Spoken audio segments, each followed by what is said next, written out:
Sean McClain here at the 2016 Junior Olympics in Cleveland. Now, Sean, it's rumored you won in one Junior Olympics competition, 3 golds and a bronze. You lost one bout. True or false? True. That was a lifetime ago, though. 2 lifetimes ago. Many moons ago. Yeah. Now today we see Lauren Scruggs, one of your students, come away with a big finals win here. Was this the cadet? Cadet event. Cadet yes. event. So a tight bout, 15-14. What things did you like? What things did you dislike about what you saw?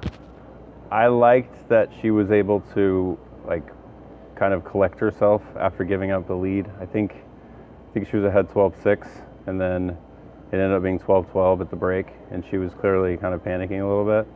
And then she panicked again when Delphine tied it at 14-all. But it wasn't the prettiest of final touches, but she's pretty young, so I think she showed her age in that situation where she's usually I'm amazed at how well she keeps herself together and her some composure. Of the situation. Yeah, she's usually incredibly poised. It's very rare to see her show negative emotion like that. But we're all human.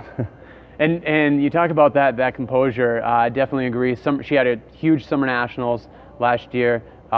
She had a great Kansas City result. I believe she had a second result, or maybe she came away with the gold.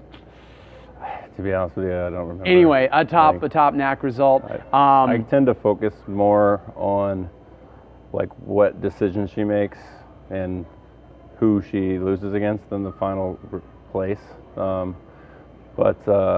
She's had a very kind of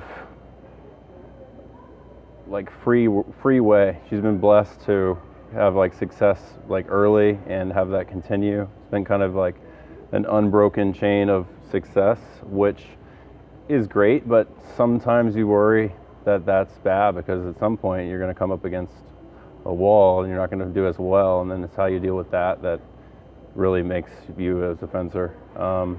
It happens to everybody at some point.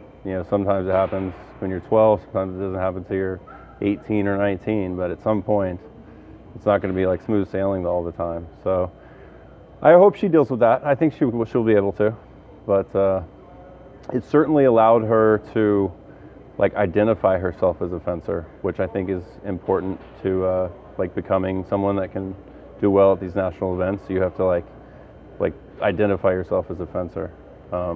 It's easier to do that if you think you're good at it. So.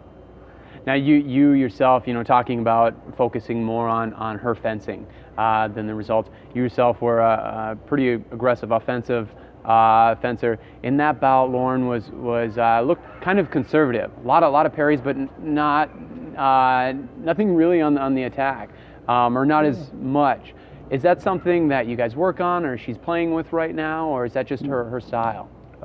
It's definitely not her style. Usually she's very aggressive. The only time she tends to, we call it going shields, is when she fences against another left-handed fencer.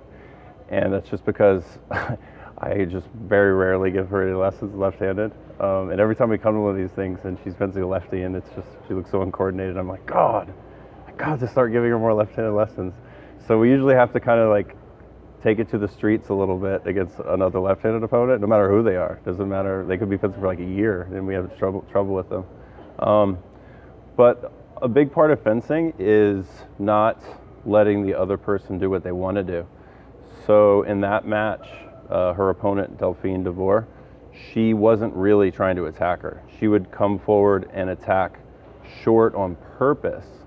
So if you immediately go forward and try to attack there, which she did a couple times, then it's really hard to score a point because in that one fragment of time, that one moment, she is very ready to defend herself. And you don't know what she's going to do, right? You're not psychic. You don't know which parry she's going to take or if she's going to counterattack or any of that. So it's better, instead of getting sucked into trying to guess what the person's got planned, it's better just to not play in that moment. Disengage. Yeah, don't play in that moment and try to, create a moment of your own, Or you answer something false with something false of your own. So maybe she goes short and then you come forward, but you come forward pretending to attack. And then if she lunges into you, you parry maybe, or you pretend to attack. If she counterattacks, then you touch. And she tried to do that early, but Delphine was able to like contort her body in a way that it was hard for Lauren to touch her in the back. And that was like a big thing. The last time they fenced, which was a while ago, Lauren on that particular day for some reason was like really sharp at when people counterattack touching them in the back, and not so much today. So had she had that touch going, then she would have been way more aggressive. Like to go forward and not stop, or to be confident, you have to be confident in either one of two things, right? At some point, the other person's not going to want to go backwards, and they're going to try to hit you when you're going forward.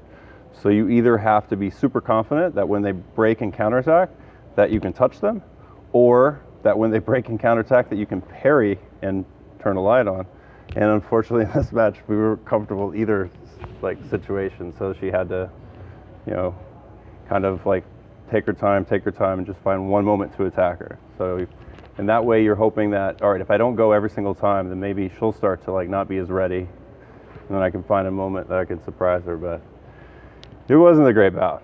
All that being said, yeah. Well, then it sounds like you got a fun, exciting week ahead to focus on, you know, some of those areas of adjustment. But to get the light on, she did that with the last touch, 14-14, one light.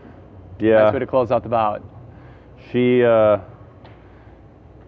pretty much almost never touched without the right-of-way, like her whole career. I had a former student who, at an early age, counterattacked a lot, and she had a lot of success. I'm not gonna say who it is, but I found that when she got older, it got to be a habit that was like she couldn't break it at all. You know, so in the most critical moment, she would always counterattack every single time.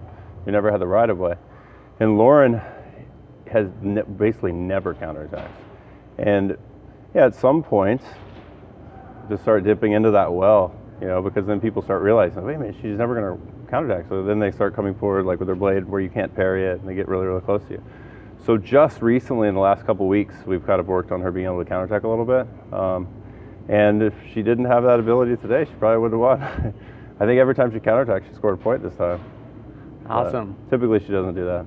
Well, congrats, Sean, on the win for Empire, Great. yourself, and for Lauren. Thank you. Thank you.